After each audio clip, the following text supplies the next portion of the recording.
माँ, ये हो क्या रहा है? एक एक करके आपका हर पासा उल्टा क्यों पड़ रहा है? रीत के खिलाफ इतनी बड़ी जीत हासिल करने के बाद आप एक एक करके हर मोर्चे पे हारते जा रहे हो। अब ये देखो, ये गुरु माँ ने भी रीत का साथ दे दिया। इससे बड़ी हार और कोई नहीं हो सकती आपकी। तो मुझे वही आंखों देखा हाल क्यों सुना रहा है जो मुझ पर ही बीती है? ये जो राघव नाम का ध्रुव का इक्का है ना, ये अब भी मेरी मुट्ठी में है। मैं जानती हूँ इस वक्त वो मुझसे थोड़ा सा नाराज है, लेकिन उसके दिल में मेरे लिए प्यार और भरोसा रत्ती भर भी कम नहीं हुआ है। लेकिन कब तक? लीजिए गुरु माँ।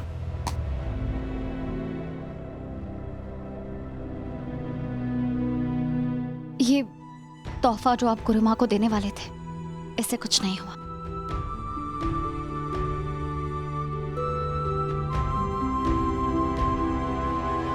तुम्हारी छुई हुई कोई भी चीज मुझे नहीं चाहिए। ये अब मेरी पूजा के काबिल नहीं रहा।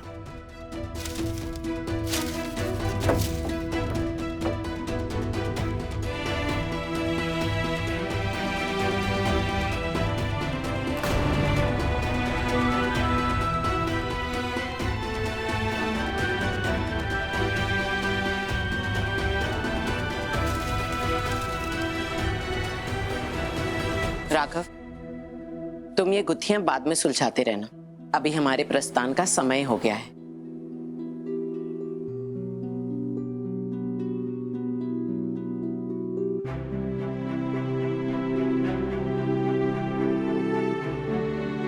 मुझे पूरा विश्वास है कि तुम दोनों एक दूसरे के पूरक हो और इस बात को कोई झुटला नहीं सकता, कानून भी नहीं।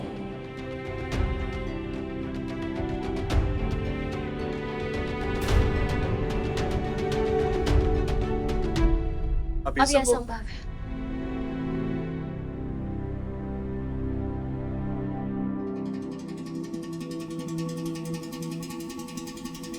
गुरु माँ, गुरु माँ, सब भूल चूक माफ।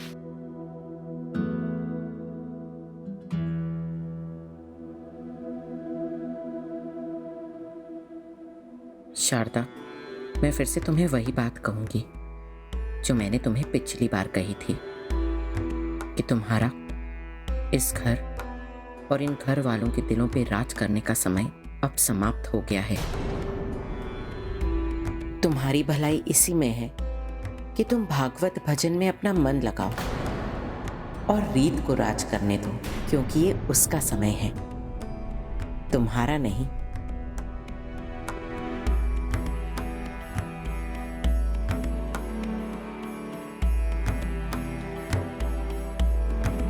चलिए गुरु माँ, मैं आपको बाहर तक छोड़ देता हूँ। आइए। चलो।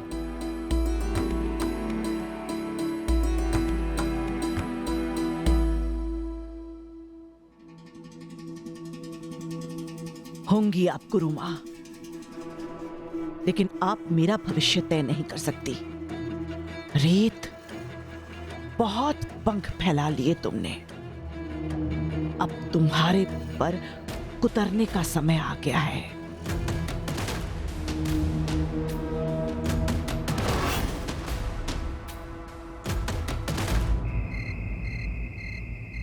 मम्मी जी, गुरु माँ की तो बहुत ज्यादा महिमा है ना। आज आपकी वजह से मैंने उनके सामने झूठ बोला है। उन्होंने चाहते चाहते मुझे कोई श्राप तो नहीं दे दिया होगा ना? कभी कभी तो लगता है प्रतीक को पाने के लिए कितने सारे पाप बटोर लिए हैं मैंने। तो क्या हुआ, मेरा प्रतीक भी तो करोड़ों में एक है।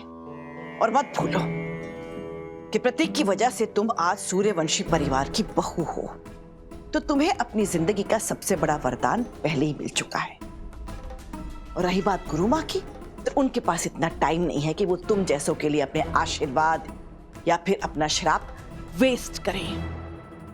ठीक है, आप ऐसा कह रही हैं तो मैं मान लेती हूँ, लेकिन आप अपना सोचिए ना, अब आप क्या करेंगे? क्योंकि बचपन से लेकर आज तक मैंने रीत का ऐसा रूप कभी नहीं देखा है। उसको देखकर लग रहा है कि वो हर बाजी जीतना चाहती है। और अभी भी देख लीजिए कैसे उसने आपका सिंहासन हिला। नहीं नहीं नहीं नहीं, हिलाया नहीं है, बल्कि गिरा दिया है मम्मी जी। स्मिता, जबान संभाल कर बात करो। तुम भूल गए तुम किससे बात कर रही हो? ऐसा लगता है जैसे तुम गलत और सही का फर्क ही भूल गई हो। पर मैंने गलत क्या बोला है? आपने स्मिता को बिल्कुल सही सलाह दी है बुआ जी।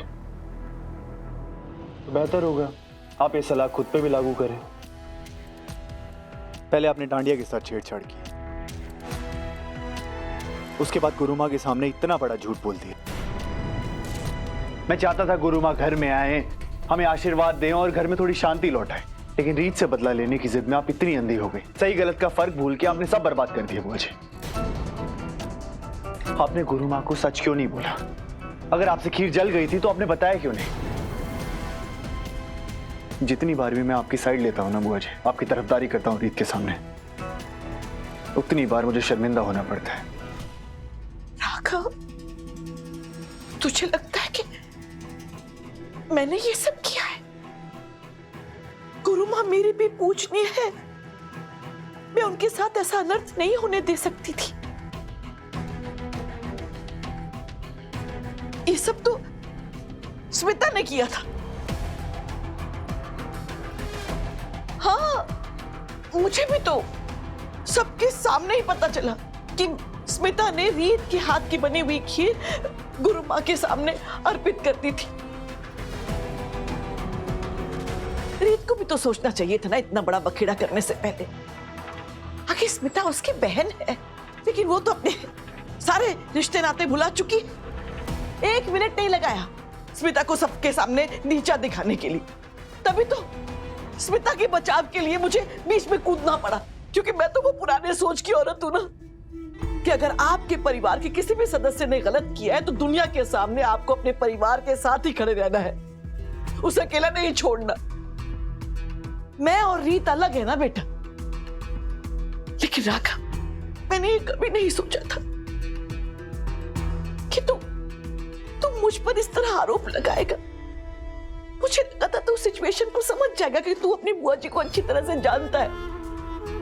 तेरी बुआ जी ने आज तक जो कुछ किया है सबके सामने सर ऊंचा करके उसे माना है, कभी ऐसे छुपाया नहीं है। और गुरु माँ के सामने झूठ बोलना, नहीं बेटा, इतनी हिम्मत मेरी नहीं है, ऐसा मैं कभी नहीं कर सकती। आई एम सॉरी बुआ जी, मैंने शायद वो डांडे के बाद आपको शायद कुछ ज्यादा ही बोल दिया। और स्मिता, तुम आज के बाद चाहे जो भी हो जाए, कुछ भी करना पड़े, लेकिन तुम ऐसा कुछ नहीं करोगे जिससे मुझे रीत के सामने शर्मिंदा होना पड़े। ठीक है जीजू।